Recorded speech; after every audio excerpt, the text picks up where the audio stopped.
Welcome back to Love by Design. My name is Joan, and today we're still on the topic of the love gates. We're going to be talking about Love Gate 28, and this is probably the most romantic yet very, very challenging love gate in the human design system. So this is the gate of love and purpose, or like I like to call it, the gate of the great struggle. So this is the gate that says, there is no purpose without love, and there is no love without purpose. And guess what? The path to both is through struggle.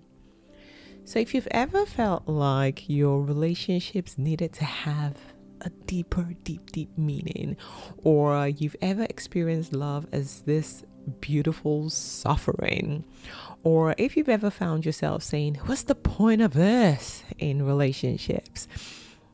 Or if you know someone who brings home the drama, so someone who seems to always argue their way to intimacy, then this episode is going to give you a completely different understanding of what it means to love through struggle and why that struggle is actually sacred. It's actually a good thing.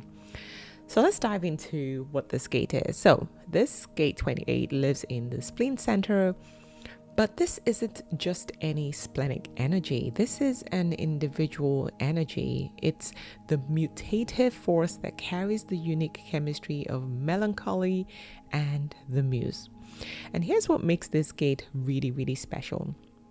It's the only individual gate that recognizes that truth is something that has to be shared, and that you find truth through and with someone else. So if you look at all the other individual gates, they're usually quite self-absorbed, really focused on their own survival and experience. But this gate says, wait a minute, I need another person to complete this puzzle. I can't find my purpose alone. So this is evolutionary love. This is love that forces our species to continue growing, changing, evolving, finding greater truth together. So there's always the gift side of things and the shadow side of things. So when we look at the gift side of this gate, this is the authentic expression, right? So at this level, it creates some of the most romantic, passionate, and meaningful relationships possible. This energy says love isn't love unless it moves us both, unless it transforms us, unless we find something together that neither of us could have been able to discover on our own. So it includes things like the ability to find deep purpose through your relationships, a romantic quality that sees love as this sacred work, the capacity to struggle beautifully towards greater truth together, the recognition that evolution happens through partnership, through growing together, right? This is a very, very rich way of expressing love. So these are the people who love to talk about love. They love to talk love. They don't just feel it, they articulate it, they explore it, they examine it through words and conversation. And when you're in this higher expression of gate 28, the struggle becomes quite joyful, right? The wrestling with ideas, the back and forth, the challenging each other's perspectives and opinions, the pushing towards greater understanding. It's beautiful. This isn't conflict. This is foreplay. It's how these people create intimacy, fighting for something together. That's the gift. Now the shadow. So the shadow is all about battle. This is the drama. They bring on the drama. So when you're operating at the lower expression, the lower vibration of this gate, it becomes really destructive. This is this constant struggle without any real purpose. So in the shadow expression, it would say something like, well, if I can't have you, then there is no purpose. If we're not struggling, there is no love. If this doesn't mean anything, then it means nothing. Does that sound familiar? So this is this constant push and pull dynamic, this Romeo and Juliet kind of obsessive, dramatic, and eventually and ultimately very, very self-destructive kind of love expression. So this shadow side of gate 28 usually manifests itself as the constant arguing without any real resolution. So it's just drama, drama, drama, right? Creating all of this drama just to feel alive in the relationship, because quiet time is a no-no. And it's this, well, if it's not everything, then it's nothing, right? So it's got to be everything. This love has got to be everything. So it's just constant. If it's not, I'm out of here. The lower expression really uses words as weapons. Whew. They can lash out and destroy the relationship in a few seconds, right? Instead of using words as tools for connection, for building safety and trust.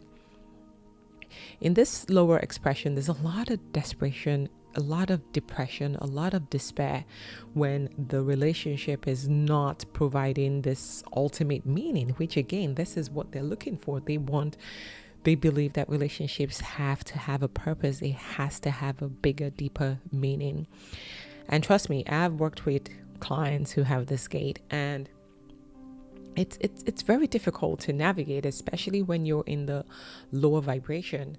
So I see you, I hear you. If your relationships feel like you're fighting all the time, fighting against each other versus fighting towards a common goal together, then I hear you. This is just the 28 in action. And as always, there's a transformation to be in the higher expression of the gate, because it is a gift. So how do you evolve with this gate? So like I said, this is one of the gates that really has a profound evolutionary function, right? Without this gate, individuality would just be sterile, just be cold, it'd just be completely self-focused, right? This gate wants all of us to evolve together. It wants us to find our purpose through connection. It wants us to struggle so that we can create something greater, right? So it's a very, very transformative gate. And when two people are willing and open to engage in this sacred struggle, then there's a deeper connection. They create something that is really, really strong, really powerful, and really beautiful, where they can empower each other without necessarily losing their individuality, where they can find either a common purpose for both of them or individual purposes. And that's just a beautiful thing. So how to work with this gate? So if you do have this gate 28, I want you to embrace the struggle as sacred and stop looking at it as destructive. Stop using it as a weapon, right? I want you to use your words to explore, to create, not to wound and to hurt and to destroy relationships. I want you to remember that purpose emerges, right? It can't be forced. It can be, what are we doing right now? Where is this going right now? What is the meaning of this relationship right now? Give relationships the space to evolve naturally. I also want you to honor your need for meaningful connection. It's a beautiful thing. It's not something to be ashamed of or to be afraid of. It is how you love, right? And I don't want you to mistake every relationship challenge for a lack of love, because it's so easy to fall into that loop where once there's a challenge, that's it. There's no relationship is over. You're done. You're out of there, right? And so that's for people who have this gate active in their human design. And if you have been with people, or you know somebody, or you have a partner who has the gate 28, I want you to understand that they need to talk about the relationship. They need to question, right? And the questioning is not necessarily criticism. It's just exploration. They want to know, where is this going? What does it mean? What are we building? What is our purpose? What are we struggling towards together? I think that's the key word, really remembering that it's about a common struggle, not a struggle against each other. I want you to be able to engage with the need to have this meaning and purpose in the relationship, and recognize that the struggle can actually be a way of creating intimacy for both of you. and then give them some space. Give them some space to express themselves and to be by themselves and to come back and build things back together. So remember that in gate 28, you never know if it is love until it's love. You never know. So the struggle is just part of the process. It doesn't mean that this is not the right relationship or this is evidence that this is a huge red flag. It's failure. I'm out of here. So like you can see, gate 28, as with some of the other gates, are not so easy, especially because we're not taught a lot of these things. A lot of us don't know our design. So we're just working on what we think should be the norm, what everybody else is saying of how you should be in a relationship, versus really embracing the truth of how you are really designed. So I want you to just know that gate 28 isn't all love that will feel good all the time. It wouldn't. It's just not wired that way. This is the love that makes you more. It forces you to grow. It transforms you. Right? This is a love that struggles towards the truth. This is a love that finds purpose through connection. And when it's operating correctly, the struggle is no longer suffering. It is that sacred dance, that sacred creation. It's two individuals choosing to become something greater than they were on their own. It's beautiful. But again, remember, in the shadow stage, struggling equates to something is wrong. And in the gift, it says, through our struggle, we create something beautiful. And not everyone is designed for this kind of love. And that's okay. But for those who are, it's the pathway to the greatest evolution and your deepest purpose. So I want you to embrace it fully. And if you have a partner who has gate 28, have some empathy and some compassion as you try to understand and give them the space to express love in their own unique, beautiful way. So that's it for gate 28. If you have the gate or you know someone who has it or if you experienced it in the past, reach out to me. Let's talk about it. I always want to hear different people's experiences of how gate 28 is showing up in their lives.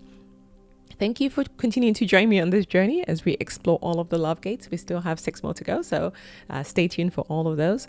But until then, I want you to keep dating by design, right? Keep dating by design, not by default. Your aligned soul partner is waiting for you to rise up to the highest expression of yourself. Till next time, see you. This is Joan on Love by Design. Thank you.